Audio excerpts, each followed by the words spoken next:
Hello! Magandang hapon sa ating lahat. Miyerkules naman, 3:00 ng hapon. Nandito naman ang iyong inklinasyon. Ang Oktubre 5 sa bawat taon ay ating ipinagdiwang ang World Teachers Day mula pa noong 1994. At ito ay pinangungunahan ng International Labour Organization, UNICEF at Education International. Sa taong ito, ang tema ng selebrasyon ay Valuing Teachers' Voices Toward a New Social Contract for Education. Pero dito sa inklinasyon, pag-uusapan natin ang patungkol sa sitwasyon ng edukasyon ng mga batang may kapansanan. Pag-uusapan din natin ang patungkol sa inclusive education at na kanyang implementing rules and regulation. Sa hapong ito, maswerte tayo na nandito ulit yung ating kaibigan na siya magpapaliwanag sa atin patungkol sa iba't ibang mga batas at sa kanyang karanasan, ang kanyang nakausap at ang kanyang obserbasyon. Nung siya ay naglilibot sa iba't ibang dako sa Pilipinas. At kasama niya rin ang kanyang may bahay. So sa hapong ito, sino ba Ma'am Celia ang ating i-welcome? Pa-introduce nga Ma'am Cel. Yeah, okay. Yes, Ma'am Celia. Okay, magandang hapon po. This is Celia Garcia. Ako po ang co-host ng inyong Kuya Ranil ngayong hapon sa ating episode para sa inklinasyon. At ang ating pong kaisa-isang long guest, special guest ay si Mr. Alfonso Castro de Alban. Si Mr. Alban po ay doctoral degree candidate from the Philippine Normal University where he also received his master's degree in educational management. He earned his professional teaching certificate from the University of the Philippines Open University in Diliman. He owns and manages an inclusive school, St. Philomena School, with his wife, Kimberly. The couple has received, and this is very interesting, the Kaoru Star Award from Japan for founding the Kaibigan Ko Sila movement. It's an inclusion model for persons with disabilities. Mr. Alfonso Castro de Alban is doing his PhD in leadership and management at the Philippine Normal University. He's a candidate there. And he has been a recipient of the Kaoru Star Raft Award from Japan for their school, and also the 100 Marian Tales of Gratitude and Success Living, the Legacy Centennial during the Centennial Legacy Celebration at St. Mary's College of Maykawayan in 2016. We are pleased and so happy to welcome Mr. Alfonso de Alban here to Inclinasyon. Hello, Mr. de Alban. Good afternoon, Al. Good afternoon.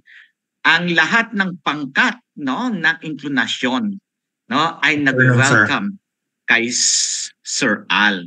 Sir Al, good afternoon, sir. Muna yung ating mga tagapakinig sa buong Pilipinas. Maraming salamat, Sir Ranil. Marami talaga yung excited na mapakinggan yung ating guest sa hapong ito. Yes, thank you very much, Sir Ranil. Yeah. Kamusta na, Al? Kamusta niyo yung ating pag-iikot sa buong Pilipinas? Mabuti naman, Sir Ranil. we've been katatapos lamang no nung ating inclusive education workshop na dito sa Luzon. Galing kami sa Baguio, sa Bulacan, tapos last week sa Quezon City. And masaya tayo dahil marami ang may gustong malaman kung ano nga ba ang inclusive education. Mr. And- Al, tatanungin ma'am. ko lang po, ano po itong sinasabi ni Kuya Ranil na pag-iikot ninyo sa iba't ibang lugar ng Pilipinas? Sino po ang sponsor na itong workshop na ito para sa mga teachers? Marami po, iba-iba po kasi yung kadahilanan kung bakit tayo umiikot. Merong kung minsan tayo ay umiikot dahil merong nagko-consult sa atin. Meron naman dahil tayo ay nai-invite. Meron din naman yung humihingi ng tulong na mga teachers sa private or sa public. Meron naman yung minsan na gusto namin puntahan yung isang lugar dahil ayon sa datos na nakikita namin ay parang may kakulangan sa kaalaman no yung lugar na yon sa patungkol sa inclusive education. So there are many reasons why we go around, but more often we are being invited, or there are cases wherein parents and teachers would ask us to visit. Yung workshop na katatapos lamang namin, yung isa doon ay ini-sponsor ng isang school, yung isa naman ay organization ng mga magulang, yung nando sa Baguio. Another one was sponsored by yung isang online platform. So, yung isa naman may bayad. These are private groups, hindi po ito DepEd? Hindi po, I'm not connected. We are not connected with the Department of Education, ma'am. Private po lahat ang meron po yung isa, yung non-government, it's an NGO, yung PAFID, sila yung nag-sponsor nung isa rin sa mga workshops. Sino po? Ano pong pangalan ng group? PAFID, ma'am, yung Philippine Association for Intellectual Disabilities. Al? Okay. Paki-mention mo nga, Al, kung ano ito yung FID para maintindihan din. Al, kung ano itong FAFID para malaman din ng ating mga tagapakinig.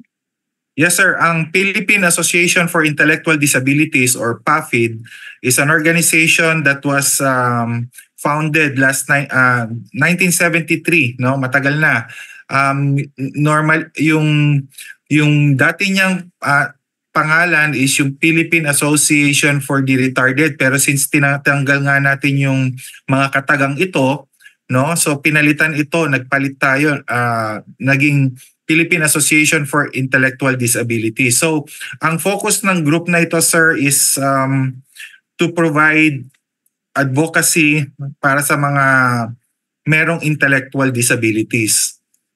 So alam naman natin na ang mga may intellectual disabilities ay isa sa mga matatawag natin na least marginalized, no? Wala masyado tayong napapansin na mga programa na para sa kanila. Kaya yun naman yung ating isinusulong na mabigyan sila ng representation. Mr. Alfonso, ito pong PAFID it's a group of professionals or parents? Professionals, ma'am, mostly teachers. Meron din po tayong parents, we have OTs, we have therapists also. Pero karamihan po nito ay mga guro. Okay. Yeah, Ma'am Celia, I'm sure yung iba dito ay kakilala mo, no? Yung mga dating USEC sa DepEd, no, tulad ni former USEC Insyong, di ba? Yung kasama mo sa gabay, no? Yung si isang USEC din, no? Sila yung bumubuo ng PAFID, no? At member din dito si Al, no, na tumutulong, no? At ako ay witness ako kung gaano no kabusilak ang puso nitong ni Al, no, at ang kanyang may bahay na si Teacher Kim, kasi nagkita-kita na rin kami, no. Anyway, siguro let's proceed na, no. Kasi gusto talaga natin ngayon, no, straight, no, from Teacher Al, no. Sige. Ang sitwasyon ng inclusive education sa Pilipinas. Pero bago 'yan, Teacher Al, no, para lang may background, no, yung ating mga tagapakinig, pwede mo kami nang bigyan ng kunting paliwanag. Ano ba itong Republic Act or itong instituting a policy of inclusion in service for learners with disabilities, no, in support of Inclusive Education Act, no? So, Teacher Al? 30 years ago, meron tayo yung tinatawag na Salamanca Framework, no? Alam yan ng mga teachers dahil binabasa nila yan, part yan ng board ng LET, no? Dito sa Salamanca Framework, there were 92 countries and 25 international organizations na nag-usap-usap sila na para gumawa sila ng isang framework para sa mga merong kapansanan, no? And isa na dito yung tinatawag na education for all. So ibig sabihin, nararapat lamang na mabigyan ng pagkakataon ang mga may kapansanan na kung ano man na natatanggap ng mga walang kapansanan ay dapat matanggap din nila. Hindi ito bago, Sir Anil, kasi ang inclusive education ay nandyan na simula pa noong 1999. In fact, we have a handbook, no, yung Inclusive Education Handbook na nirelease noong 1999. So, ang tanong natin ngayon, bakit parang bago dito sa Pilipinas? Hindi siya bago. Ang nangyari lamang ay na-stuck tayo sa tinatawag na first generation of inclusive education. Meron isang manunulat, si Michael Wehmeyer, na sinasabi niya sa ibang bansa ngayon, yung mga first world countries, nasa fourth generation na sila ng inclusive education. Ibig sabihin, ang tinitingnan na nila sa mga eskwelahan ay kung ano yung support na kinakailangan ng mga bata na may kapansanan. Samantalang tayo dito sa Pilipinas, nag-uumpisa pa lamang tayo sa inilalagay natin sila sa self-contained class, inihiwalay nila, itinatago nila yung mga bata, nasa first gen pa rin. So, yun ang kinagandahan ng batas na RA 11650 dahil minamandato ang lahat ng schools, no? Nakakatuwa kasi nakalagay dun sa IRR na ang lahat ng eskwelahan ay binibigyan ng 5 taon, no? So ibig sabihin lumabas yung IRR last week. So ibig sabihin 5 years from now, all schools must be or all schools, both private and public, are mandated na mag-comply, no? Saan sila magko-comply? Sa lahat. Sa pagbibigay ng IEP sa mga batang may kapansanan, sa paglagay ng rampa, sa make sure na ang ilaw ay hindi masyadong maliwanag, hindi masyadong mahina.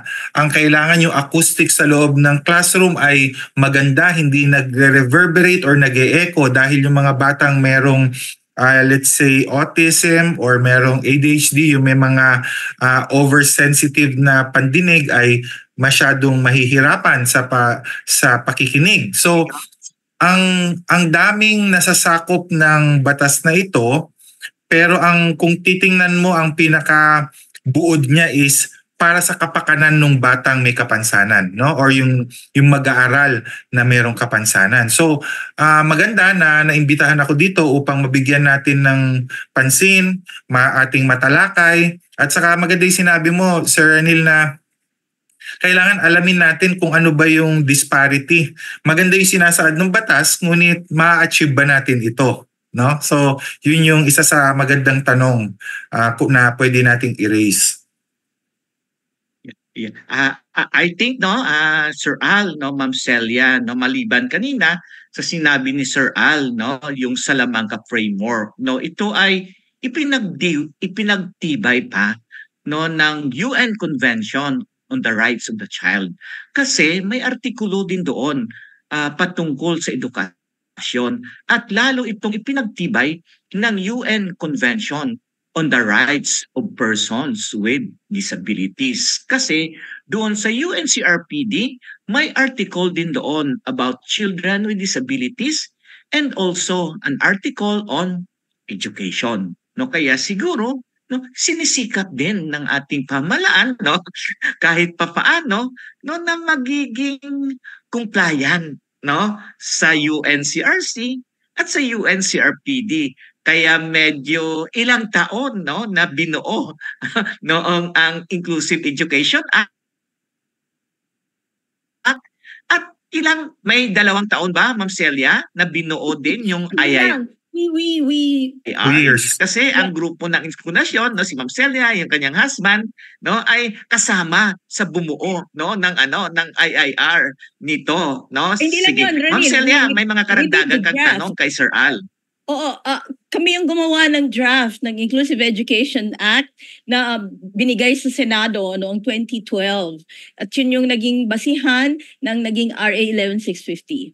And yun din yung ginamit sa pag-rebisa nung batas na nakasalang na doon sa mababang kapulungan kay Congressman Villarica, and pinagsama nga yung 2 batas na yon until we have come up with this new version, with this present version of RA 11650. Yes. Tama po si Mr. Alban. Hindi bago ang inclusive education here in the Philippines. Noong 1998 pa, 1997, ay binubuo na nila yung mga polisiya about this. But tama rin siya at tama yung kanyang obserbasyon na ang mga practices at ang mga polisiya tungkol sa inclusive education ng panahong yun ay natutungkol lamang doon sa segregated, doon sa nakahiwalay. Bagaman sinasabi nila inclusive education, ito ay ang mga bata noon ay inilalagay nila sa tinatawag nating SPED centers upang mabigyan ng sinasabi nilang special education bago nila ipasok, before they are merited na ipasok sa tinatawag nila din noon na integrated classes. Yes, but now wala na po yun ngayon. And ito yung sinisikap ng, tama ka, ito ang sinisikap ng inclusive education law na ipatupad sa lahat ng ating mga eskwelahan. And napaka-importante po ng aming pakikipag-usap sa inyo ngayon because this is first-hand na makikilala ng ating mga tagapakinig kung paano ang katulad ninyong mga may-ari ng eskwelahan at mga teachers ay nagpapatupad na ng inclusive education sa inyong mga paaralan at inyong mga environments.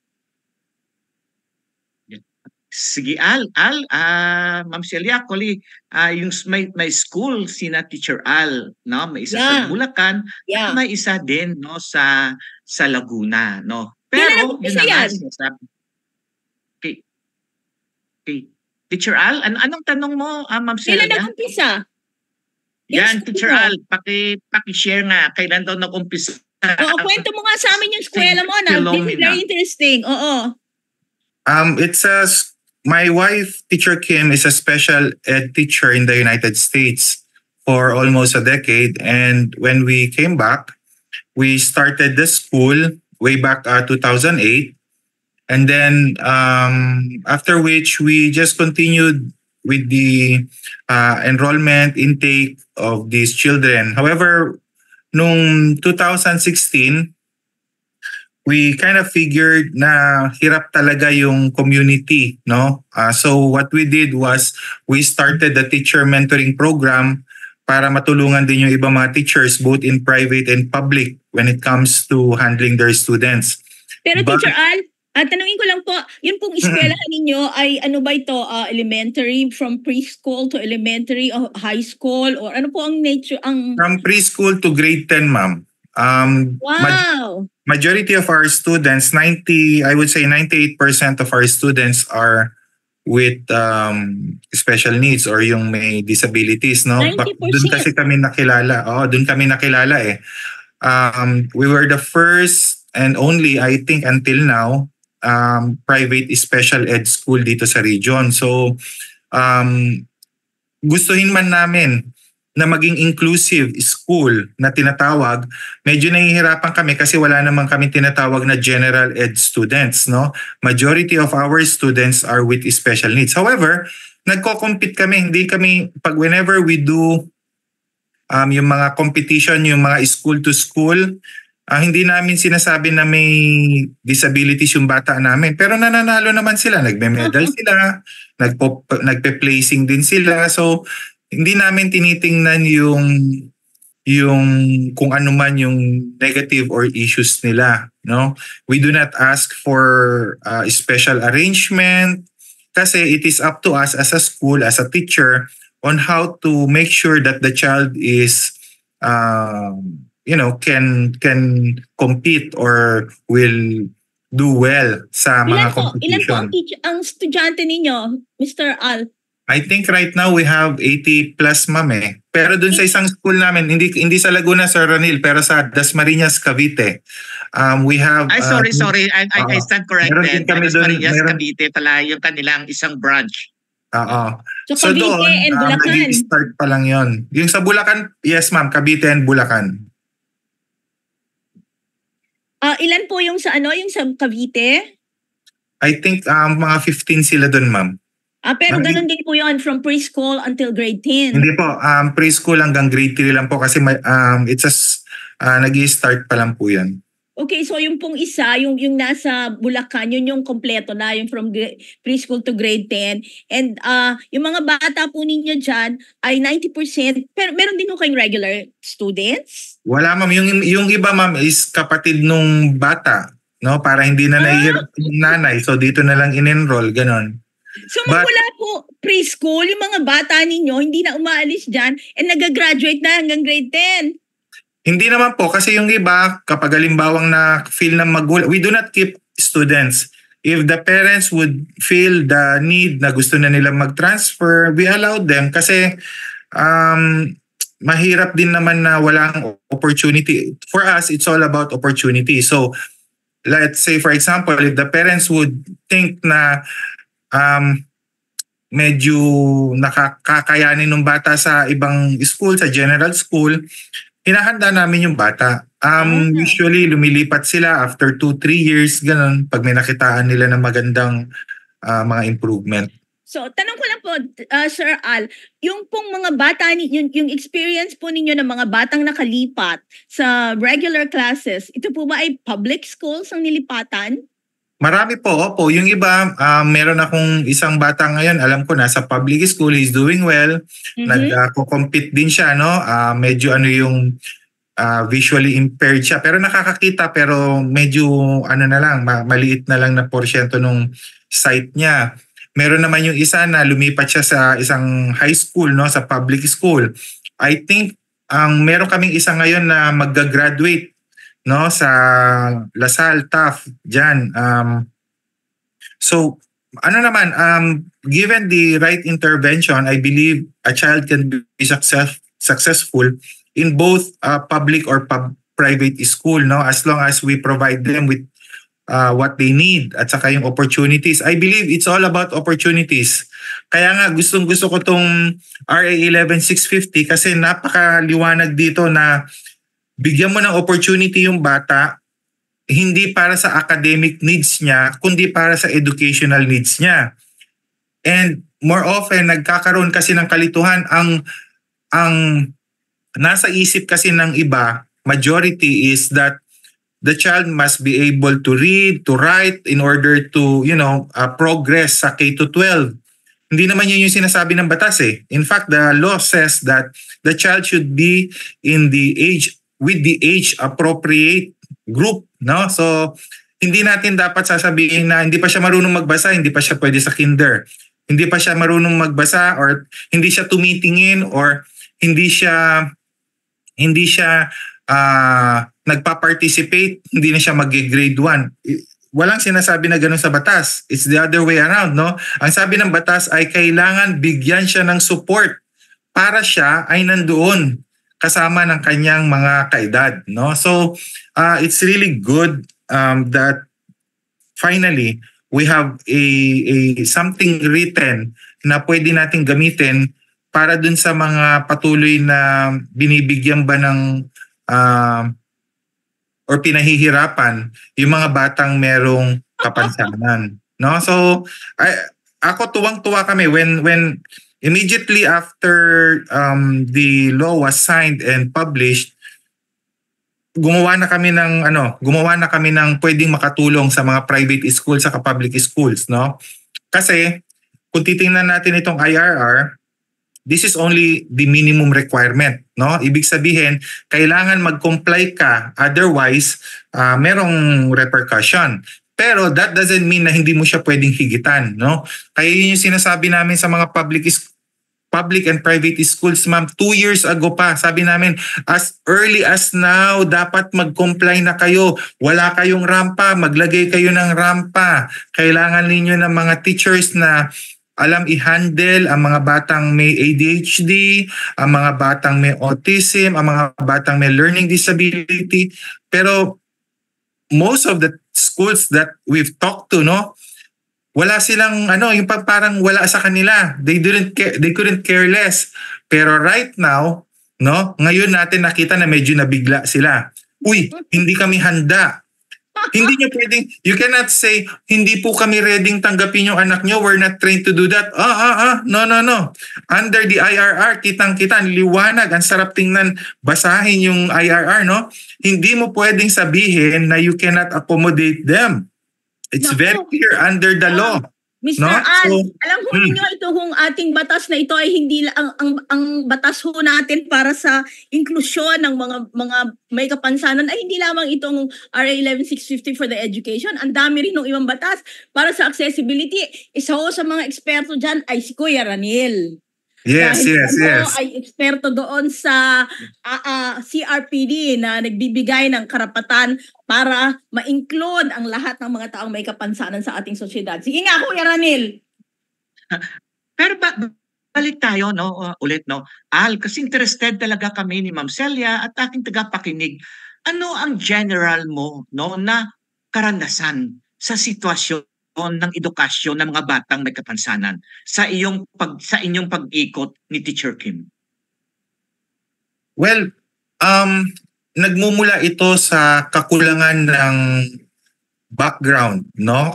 We must understand that most of our teachers do not have a special ed background. And kung wala kang kaalaman patungkol sa mga batang may kapansanan or may diagnosis, you would think na ang bata ay merong yung sasabihin ng iba, gagamitin ko yung termino, no, merong diferensya. Wala man.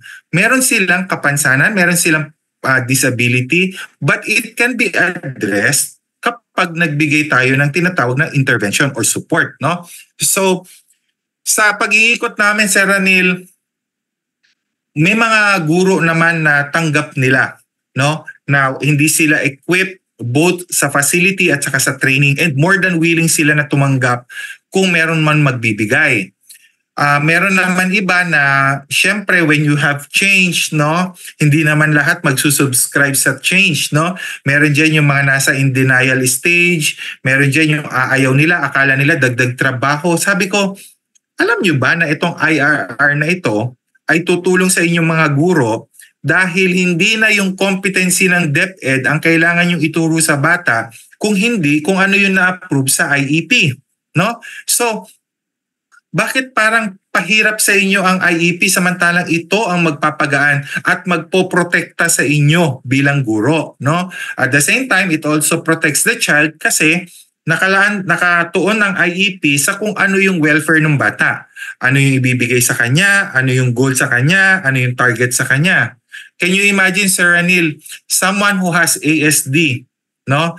Tapos let's say medyo wala pa siyang, very limited lang yung verbal output niya. And then you would ask the child to recite, let's say, a poem. Patutulain mo yung bata. Since wala man, hindi pa nga siya ganun na nagsasalita, ibabagsak mo yung bata dahil hindi siya makatula. So, asan yung, I don't see the logic there. Kasi, more often, ang teacher, nagiging parang nakatuon siya sa pagtuturo, hindi sa kung may matututunan yung bata. Inclusive education is all about the learner learning, not the teacher's teaching, no? Kasi more often ang iniisip natin, matapos na yung lesson plan, kailangan yung curriculum, kailangan matapos ko tong math, itong 40 minutes na math, kailangan maiano ko to kasi dito matututo yung bata. No. The law states that you must provide appropriate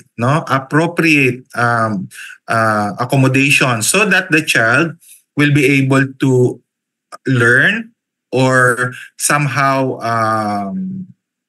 address yung needs niya, lalo na kung hindi naman kasi tayo nakatuon lang sa academics paano yung, sabi nga, alam mo ba Sir Ranil, meron yung iba dyan, sabi ng magulang, pinipilit daw nila yung teacher, pagbasahin niyo yung anak ko kasi 8 years old na hindi pa magbasa. Sabi ko, 8 years old na nga yung anak niyo, naka-diapers pa Yung self-help muna ang ituro natin sa bata. Turuan muna natin siya maghugas ng kamay. Turuan muna natin siya maglinis. Bakit tayo tumatalon, no? Yun yung kinahalagahan nitong batas na to dahil sa batas, na pag-uusapan kung ano ang mga dapat unahin sa bata, hindi yung kung ano lamang yung gusto ng magulang o kung ano lamang yung gusto ng guro. Kung ano po ang pangangailangan ng bata. Tama, ma'am. Tama. Doon tayo nakafocus sa pangangailangan ng bata. No? Tama po. Yeah, tama, Teacher Al. So dapat titingnan muna ano ba yung first things first. Yes. Diba? Dapat Priority. matuto siya maupo, dapat matuto siya mag-toilet, dapat matuto siya mag-approach, request, di ba?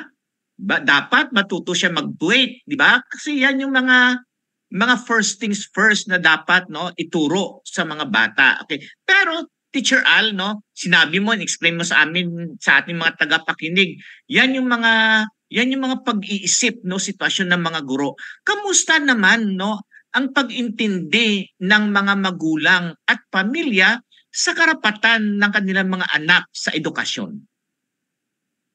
Okay, mabigat yan, Sir Ranil, kasi magkaiba kasi ang pinanggagalingan ng magulang at ng guro, no?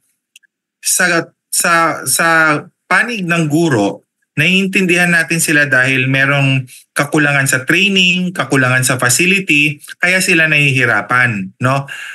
Ang pagdating kasi sa magulang, meron kasi tayo yung tinatawag na acceptance, no? Kung ang parent ay medyo wala pa yung level ng acceptance niya is hindi pa dun sa level na talagang full, no? Yung tanggap niya talaga. Pag sinabi kasing tanggap, hindi lang yung inaamin mo or yung pinopost mo sa Facebook na may anak ka, hindi. Ang tunay na pagtanggap is binibigay mo kung ano yung need ng anak mo. Halimbawa, kailangan ng anak mo na hindi siya gagamit ng tablet, nang hindi siya gagamit ng cellphone. Yun ang kailangan niya, yung hindi paggamit. Pero dahil ikaw, meron kang gustong gawin, kailangan mo maglaba. Naintindihan natin to, Naintindihan natin na kailangan mo maglaba, kailangan mo magluto. Kaya tuloy, para tumahimik na lang yung bata, ibibigay mo yung tablet. So, what happens there? No? So, lalong lumalakas or lalong nahihirapan ng magulang kasi each and every time that the child will learn na alam ko na, sisigaw lang ako, iiyak lang ako, ibibigay na yung tablet sa akin, no? So that's number 1, yung acceptance. Number 2 is hindi dapat i-discount yung hurt ng magulang, no? Kasi yung iba parang, ano ngayon kung may autism yung anak mo, ano ngayon kung may intellectual disability yung anak nyo. Hindi. Ang mga magulang, meron silang masasabi natin na they're trying to figure out what went wrong. No? Saan ba ako nagkamali? No? Yun yung ano nila, kaya nasasaktan sila kasi iniisip nila na pagkakamali yung nangyari sa anak nila. Hindi naman. It is not their fault, no? It is not their fault. Maraming possibilities on why or how it happened, but I don't think the parents are to be blamed for that, no? So hayaan natin ang magulang kung sila man ay nasasaktan, hayaan natin kung sila man ay nagdi-demand, no, ng something kasi para sa kanila they are just doing it for the welfare of their child, no? So pagtapatin natin ngayon, yun Sir Ranil, meron ngayon tong batas, andito ngayon yung kagustuhan ng magulang, pag pinagsama mo ngayon ito, ma-empower ngayon yung magulang na into knowing na merong mga dapat silang matanggap para sa anak nila. Pero maganda rin dahil nakalagay din dito, meron silang dapat malaman. Kung mapapansin ninyo, it is not just about the child and the teachers or the multidisciplinary team here. Hindi. Nakalagay din dito sa batas na kailangan ang magulang magkaroon ng proper training. Kailangan magkaroon sila ng kaalaman. So, kung ang bata, meron dito sa Ranil yung tinatawag na CFS, no, yung Child Find System, no? So pag nahanap mo yung bata na meron diagnosis, it would mean na bibigyan mo siya ng serbisyo. Not only that, hindi lang yung bata ang bibigyan mo ng serbisyo. Tuturuan mo rin yung magulang, no? At saka kung sino yung nakapaligid sa kanya. So, hindi siya nakatuon lamang dun sa bata. Meron din siyang para sa mga magulang, no? So, yun yung kinagandahan nito. Each time that I would be reading the IRR and you go may konting difference kasi Sir Ranil, no? Yung IRR at saka yung batas, meron siyang slight na parang differences, pero makikita mo kung gaano siya kaganda dahil pag naintindihan mo to, ibig sabihin talagang ang ganda talaga ng itataas niya yung antas ng edukasyon para sa bata. Yeah, Ma'am Celia. Actually, Teacher Al, si Ma'am Celia, no, is a parent, no, of a woman with deaf blindness, no. Ma'am Celia, what's your take doon sa sinasabi ni Teacher Al? Na, yung tungkol sa Neil, ang dami eh. yung sinasabi niya patungkol sa mga magulang, di ba? Oo. As a parent, no, what's your take doon sa mga sinasabi ni Teacher Al? Given na actually, mga ilang taon na si Monica, Ma'am Cel? My kid is already 40 years old. 40-year-old na. Yes, so tagal na eh. No. Yeah. Okay, yung itong batas na ito, this law is a dream come true for not only for teachers but more for parents ng mga batang may kapansanan sapagkat ito yung kanila talaga pong pangarap na magkaroon ng katuparan yung kanilang mga hinihintay na entitlements para magkaroon ng appropriate education ng mga bata. And you're right, tama ka na ngayon yung gusto ng mga magulang at saka itong ibibigay ng batas ay kailangang mapagtugma na natin. But ang para po sa akin, ang pinaka-importante ngayon na the most important task that we have to do as parents and as advocates ay para po ipakalat ang impormasyon about this law para malaman po ng lahat ng mga magulang, lahat ng mga batang mag-aaral, lahat ng eskwelahan dahil kahit po sinasabi ng DepEd na i-disseminate na po nila itong mga information na ito, ay hindi pa talaga nalalaman lalo na po yung mga eskwelahan na nasa malalayo, yung mga teachers na nahandoon, hindi po nila alam kung ano ang gagawin. Paano nila bibigyan ng karampatang edukasyon ng mga batang ito. Ito ba, ang burden ba ay nasa mga teachers? Parang ang nangyayari po ngayon, bigat na bigat yung mga teachers dahil parang ano bang itutulong sa akin ng sistema? Ito ba lahat ako ba lahat ang kailangang mag-aral para maturuan kong mga batang ito? Ako ba lahat ang kailangang mag-isip ng mga instructional materials para bigyan ko sila ng tamang gagawin? Ang burden po nito ay nasa state, diba? And alam po ito ni Kuya Ranil dahil yun po yung talaga Ma'am Celia, the state is the primary duty bearer. Pero Ma'am Celia, no, Teacher Al, no, tanong ko rin to sa inyong dalawa. Yes. Ano ba Ma'am Celia yung nangyari doon sa ginawa niyong roadmap? Kala ko may roadmap. Naku, yung roadmap. Yung roadmap, kanina lang. Bakit tumatawa ko Ma'am Celia regarding sa roadmap na yan? may update na binigay sa ang NCDA si Director Ariola, at isa nga yung sinasabi nilang roadmap para doon sa parang ito yung strategic planning para sa mga batang may kapansanan, hanggang hindi pa raw nagagawa at gagawin pa lamang. Ngunit ang dapat talagang in charge na nito ay yung advisory council na wala pa hanggang ngayon, Ranil. Paano maitutulak? Okay, yun pong advisory council, Mr. Al, ay talagang pet project namin, dahil kung hindi po magkakaroon ng council na ganito sa DepEd, palagi ho tayong nasa huling prioridad. Palagi, sino ang magtutulak ng interes ng mga batang may kapansanan kung walang council? Kaya yun ho yung gusto nating mangyari, na dapat meron talaga a group has to be in charge doon sa loob mismo ng DepEd para maisulong lahat ng ating mga pangangailangan. Yung sinasabi nga ho nating accommodations, lahat ng ating mga services na kailangan, paano yung mga training ng mga teachers, nasa hulihan ho yan palagi kahit na may batas Meron ng mga prioridad Nakapagsulat na ba? Ma'am Celia, nakapagsulat na ba for the organization ng Advisory Council? Di pa nga dapat gumawa na tayo, Ranil Naku. Pero ito lang ang tatanong ko, Mr. Al. Kasi nga dahil nag-ikot kayo na nag-ikot, sa palagay ninyo, yung nakita ho ninyo sa pakikipag-usap ninyo sa mga teachers, sa kanilang paningin ang malaking challenge, pinakamalaking problema sa pagpapatupad sa pag-i-implement nitong ating batas na ito for inclusive education? Sa ganon din, Ma'am Celia, itatanong ko kay Teacher Al, no? Ano yung mga challenges, no, in the implementation of 11650, Teacher Al? Base doon sa pag-iikot ang tatanong ninyo. Maraming challenges, ito muna, i-enumerate ko yung nanggaling sa mga magulang at saka sa mga teachers. So number one would be syempre yung facilities, yung training, no?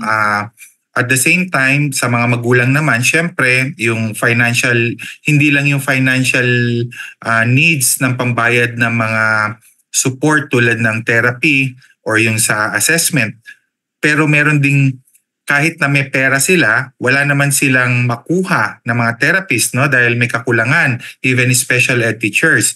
Sa akin, malaking impact, no? Malaking impact ang pagkakaroon ng maling nakasanayan, no?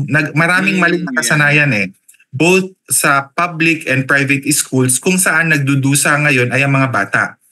I don't know, Ma'am Celia, kung you will agree with me, but may mga bata ngayon na 10 years old, 11 years old, 12 years old, wala silang grade placement. Just because nilagay sila sa special ed o hindi sila naging grade 1, hindi sila naging kinder, hindi sila naging ganyan. So tuloy, nandun lang. Nasaan sila? Nandun lang daw sa special ed. Anong ginagawa nila sa special ed? Color, tracing. Sabi ko, 12 years old, color, tracing. Dapat tinuruan nyo man lang gumamit yan ng calculator. Tinuruan nyo kung ano ang pera. Hindi man yan marunong magbasa. Pag itinuon mo sa kanya na ang 50 pesos ay ganito ang itsura at ipindot mo sa calculator ang 50 ay 5 at 0 at mababawasan siya ng 20 dahil bumili siya ng kape, etong matitira sa kanya. Bakit hindi yun ang tinuro? Kasi daw hindi pa daw marunong magsulat. Kasi daw hindi pa raw marunong magano. So, yung maling nakasanayan na non-graded ang mga bata, non-graded level, no? Yung non-grade level placement, that's number one. Number two is the notion that it should be academic all the time. When the Enhanced Basic Education Act was signed, no? Napakaganda. Bakit? Because K-12 has 4 tracks: academic, technical, vocational, arts, and music, and then sports. So why is it that all, or I would say most, are focusing on the academics? When Carlos Yulo won the double gold, everybody wants their children to be like Carlos Yulo na magaling sa gymnastics. Pero before Carlos Yulo, pag magtatumbling ang bata, "Hay, madudumihan, baka mabalian, wag kang tumalon-talon, wag kang..." So, we put too much intervention na nawawala yung skill ng bata. May mga kanta ng bata. Ayaw nilang magsulat, kumakanta sila. Oy, gawin mo na muna yung math mo. Huwag tumigil ka nga sa pagkanta, hindi mo pa natapos yung assignment mo. But why not focus on the child's ability? Ako, gagawin ko doon sa batang yun, ipapa-voice coach ko yan. Kesa ipamat tutor ko. Kasi I'm looking at the skill of the child. And that is what the RA 1160 is for. Looking at the skill of the child, enhancing it so that the child would reach the maximum potential, no? Okay. Pero So, tama po yan, Sir Al. Ang batas po ay nagsasabing ang dapat tingnan ay yung skill and interest ng child muna. Ngunit, nahandun din po sa batas ang pangangailangan na bigyan ng quality education as much as he can, yung mga kung hanggang to the maximum extent na pwede po siyang makakuha ng ganong klaseng edukasyon in the same environment doon sa kanyang mga kasamang non-disabled, which is the regular classroom. yes, Kaya ma'am. po siguro hindi mawawala ang ating focus sa academics because part po yun ng quality education. Hindi po kakayanin ng mawawala. bata, kung kakayanin. Meron tayong tinatawag na functional academics, no? Yes, Halimbawa, yes. Opo, instead of teaching the child, halimbawa, hirap na talaga sa pagbabasa, but we can teach them to somehow read yung halimbawa mga danger signs, yung mga stop signs, yung mga labels, no? O kaya yung hindi na siya marunong, wag na natin ipipilit siguro yung calculus. Tuturuan na natin siguro siyang gumamit ng calculator or gumamit ng relo. Those are academics. Pero depende nga po, depende po sa pangangailangan ng bata. Yun po, yes, yung yung dapat talaga natin function. isulong. Opo. Tama yun, ma'am. Hindi po mawawala, hindi ko po sinasabi na ihihinto natin yung academics. Ang gagawitin lang natin is kung ano yung kinakailangan niya na academic part, or usually it is usually called functional academics, no? Functional academics. Tama po. Yung functional. Okay, anyway, I think dapat talaga may sapat pa tayo na panahon, no? Given doon sa mga pinag-usapan natin, Teacher Al, no? Ano kaya yung magandang solusyon para maremedyohan, no, ang sitwasyon ngayon, no, sa edukasyon ng mga learners with disabilities sa palagay ninyo? We cannot do it by doing drastic changes, no? It has to be unti-unti. Unti-unti pero sama-sama dapat, no? Hindi pa pwede na one group would say dito tayo papunta, yung isang group dito tayo papunta, ito muna unahin natin, hindi. Kailangan makikita natin dito, no, meron tayong multidisciplinary team, no? Ibig sabihin hindi lamang teacher, kasama din natin yung doctors, yung therapists, yung psychologists, yung mga FSL, yung mga lahat ng pwedeng makapagbigay ng tulong sa bata. So, we define first kung ano yung kailangan nila. Number one, iba-ibang aspeto sa magulang. Kailangan merong awareness pagdating sa magulang. Tulad nung sinabi ni Ma'am Sel, no, na alam niyo, I just want to share. Putulin ko muna tong thought na to. I just want to share. Mainit-init ito.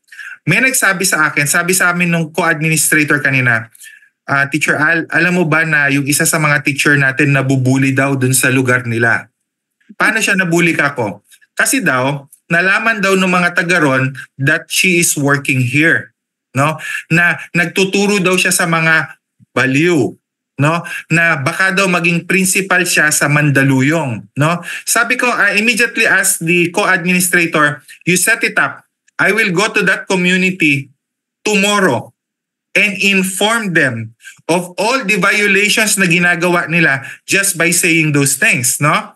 And they can be liable, no? Under vilification, di ba? Pwede kang makulong.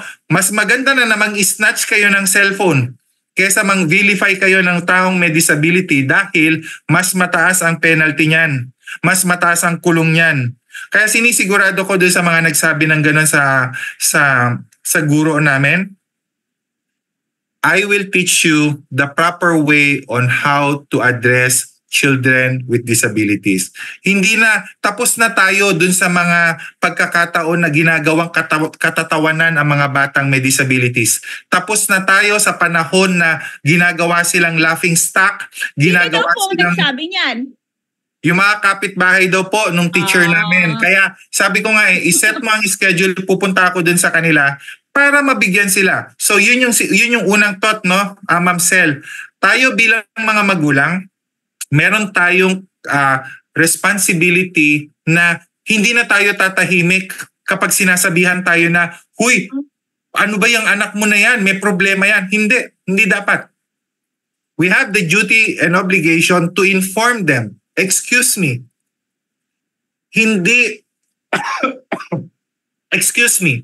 Hindi kayo dapat ganyan magsalita dahil ang anuman ang meron ng anak ko, itong kapansanan na ito, ay hindi niya kasalanan. Hindi ito katatawanan. At kapag binigyan siya,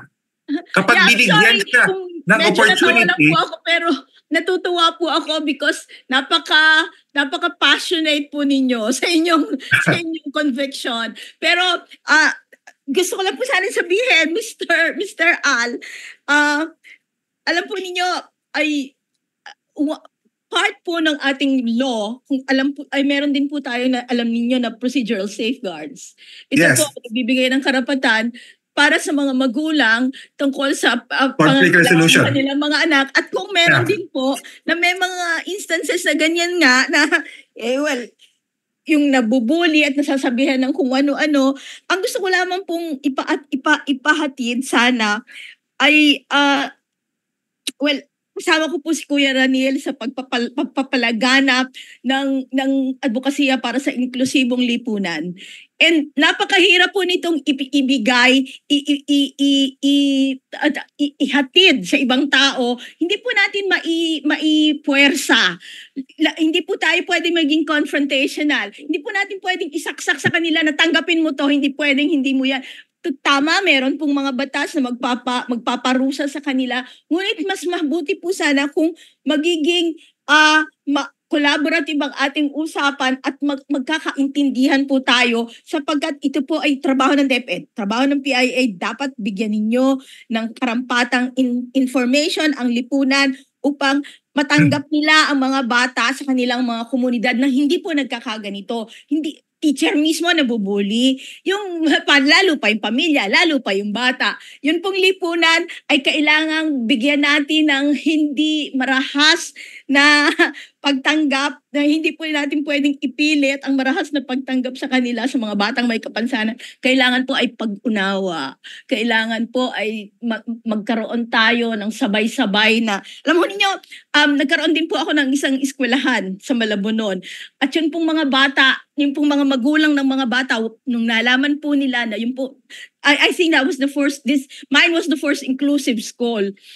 Yun pong mga magulang ng batang walang kapansanan, nung nalaman nilang ang eskwelahan namin ay may tumatanggap ng mga batang may kapansanan, pinull out po nila yung kanilang anak. At ang sabi po nila, ayaw namin may kasama yung mga ganyan nga na may mga baliw, mga magugulo, baka lalong hindi matuto yung mga anak namin. And this was an attitudinal problem. Napakalaki pong problema niya na hindi po masusolusyonan ng usapan lamang na pilitan. Kailangan po talaga malawakang pang-unawa. And maraming salamat po dahil po isa kayo sa talagang matapang, nakakaintindi. Ngunit sana po ay actually, no, hindi kayo mapaaway. Hindi naman po, hindi po tayo darating sa punto na gano'n. Mas kalmado ako sa hapong ito. Yes. Kasi napaka-passionate ng ating guest, no, at ng ating co-host, no. Pero mga kaigunasyon, medyo kunti na lang, no, yung ating panahon, no. Teacher Al, no, generally, anong mensahe mo, no, una muna sa mga kasama natin na mga teachers at saka sa mga administrators? Well, meron tayong batas, no? Pero kasi ang pagtingin natin dito ay para bang suggestion lamang. Mali po, no? Yes. Kaya po nandyan yung batas upang yan ang titingnan natin kung tayo ba ay nasa tamang direksyon or hindi, no? At the same time, ang sabihin na hindi natin alam ang batas ay hindi isang dahilan upang hindi tayo sumunod, no? Bakit kailangan ng merong batas? Dahil kung walang batas, papasok tayo sa tinatawag na anarkiya. Kung ano lamang ang gusto nating gawin, kung ano lamang yung, tinatamad akong magturo ngayon. Total, itong batang to, wala namang patutunguhan to. Diyan na lang muna siya, manood na lang muna sila ng TV. Mag-nail polish na lang muna ako. So, kung walang batas, that can happen, no? Pero dahil nga merong batas, meron tayong susundin.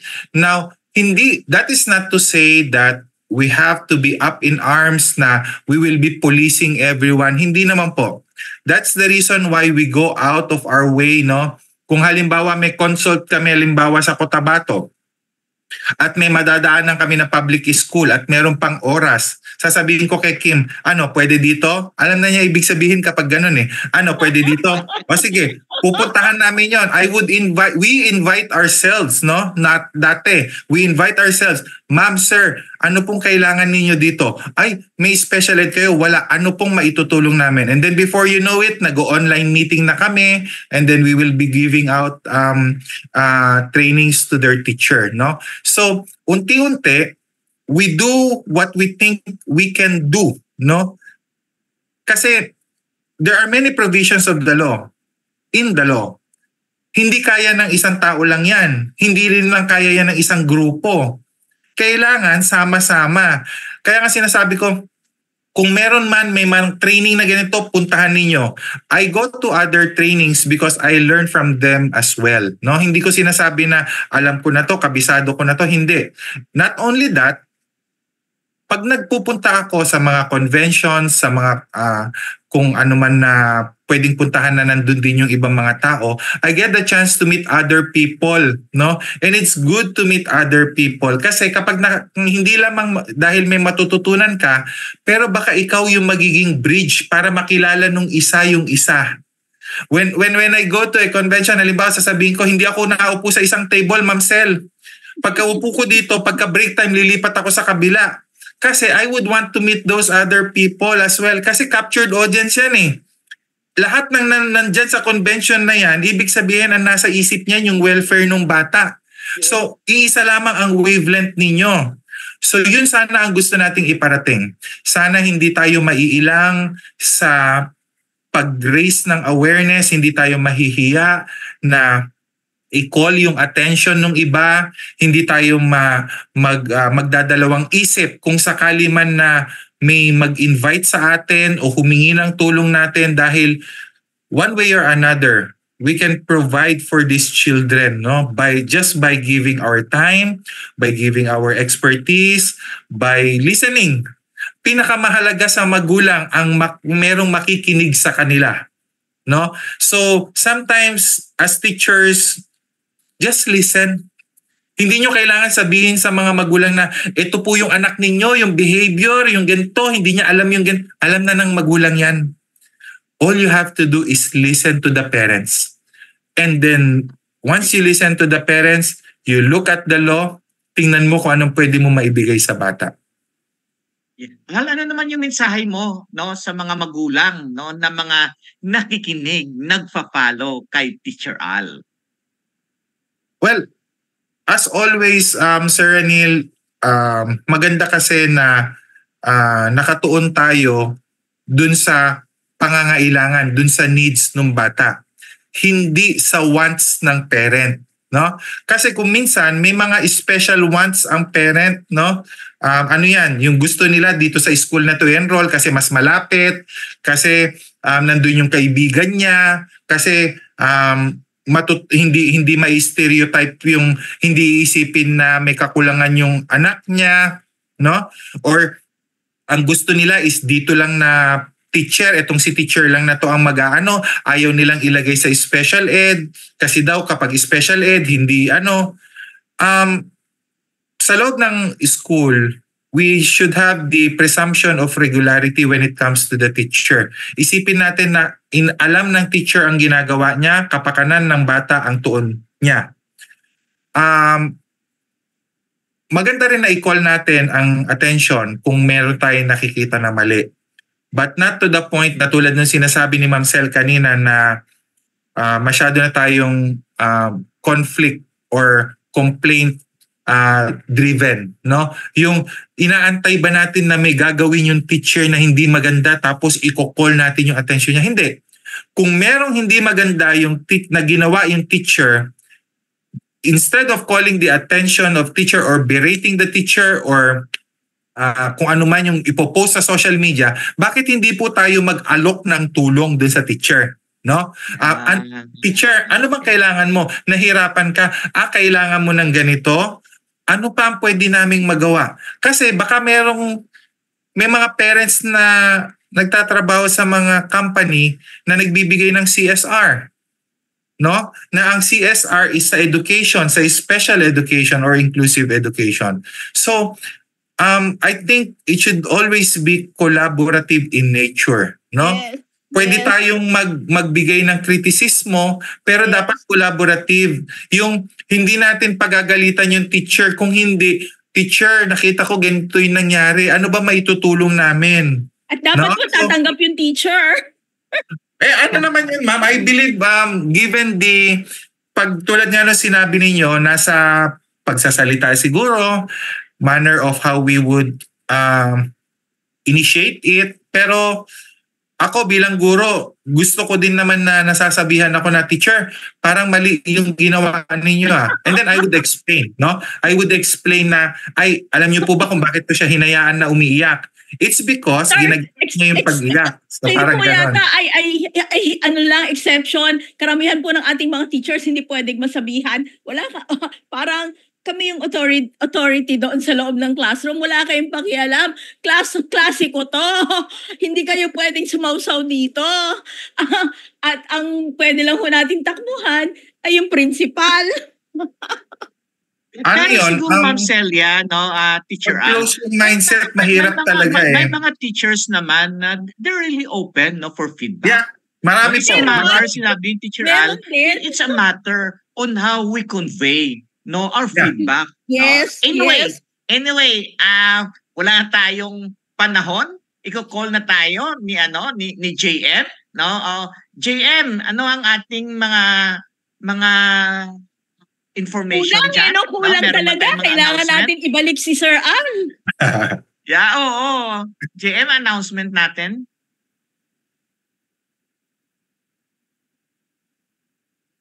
Hone your skills, gain experience, contribute to a meaningful cause. Incarnation is accepting interns and OJTs for our Facebook Live program dedicated to promoting the rights of persons with disability. Apply now and let's make a positive impact together. Send your application to incarnation@gmail.com. It's incarnation@gmail.com. INKLUNASYON@gmail.com and address it to Incarnation Core Group through our technical assistant, Joanna Marie David. May mga disability-related topics or issues pa ba kayo na gustong pag-usapan?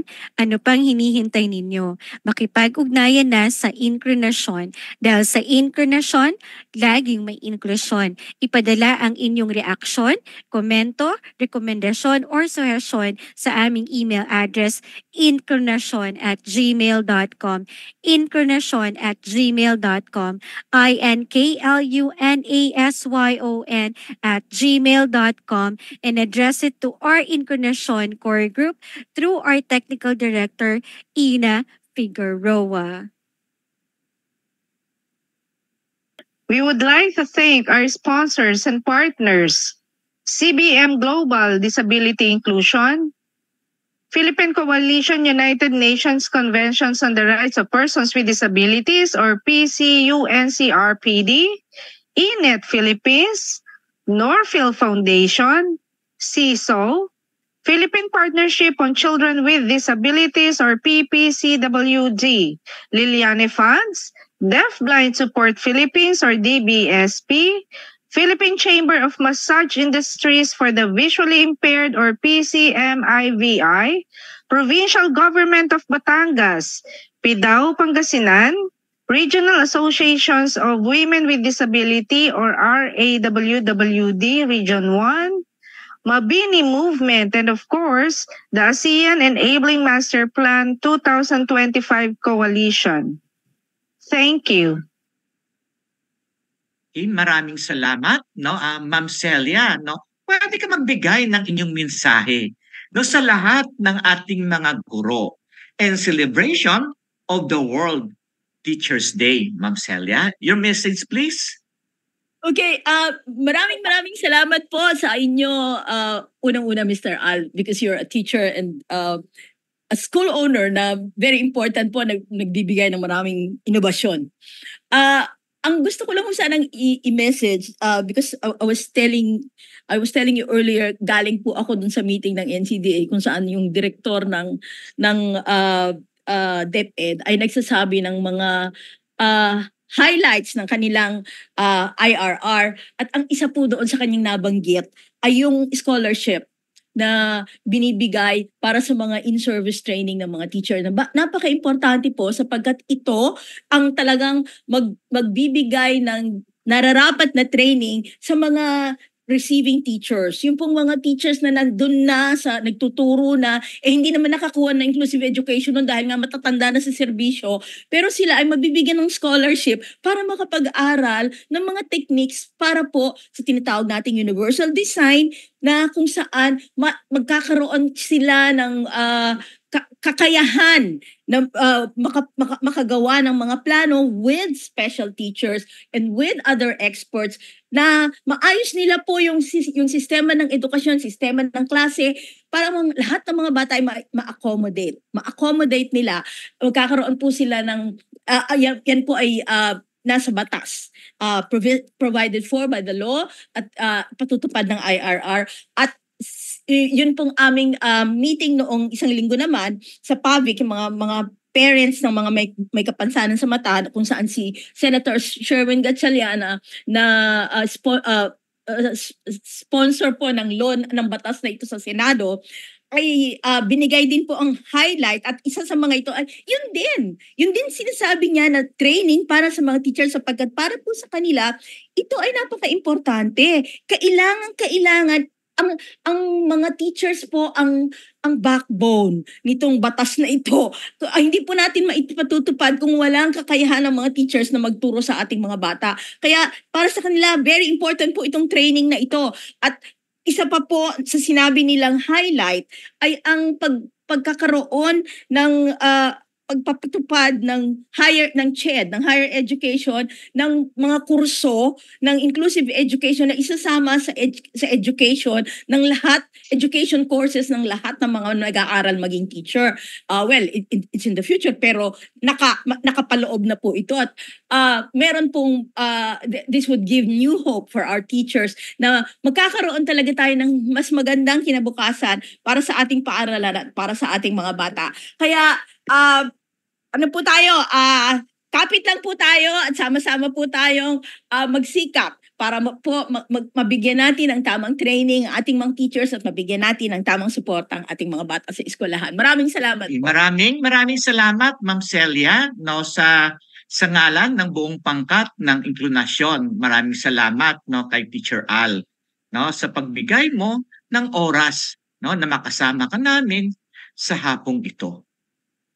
Ang edukasyon ay isang karapatan na sinasaad ng iba't ibang international convention tulad ng UN Convention on the Rights of the Child, the UN Convention on the Rights of Persons with Disabilities. At sa dekalidad na edukasyon, napakahalaga ang papel ng ating minamahal na mga guro.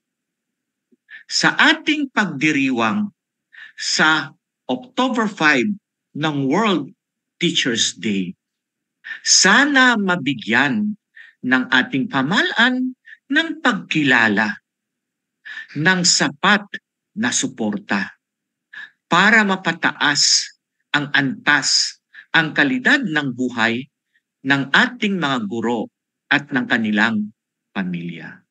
Dahil nga sinasabi natin na malaki ang papel ng ating mga guro para sa ating mga estudyante, lalo na sa mga estudyanteng may kapansanan. Naway pakinggan ng mga kinakaukulan ang ating minimithi para sa ating minamahal na mga guro, para tayo ay sabay-sabay na umunlad at pumunta sa magandang bukas. Siyempre kasama ang ating mga mag-aaral na may kapansanan. Hindi naman natin ito magawa overnight. Kaya meron prinsipyo sa UN Convention on the Rights of Persons with Disabilities na progressive realization. So sana sabay-sabay tayo. Walang maiiwan.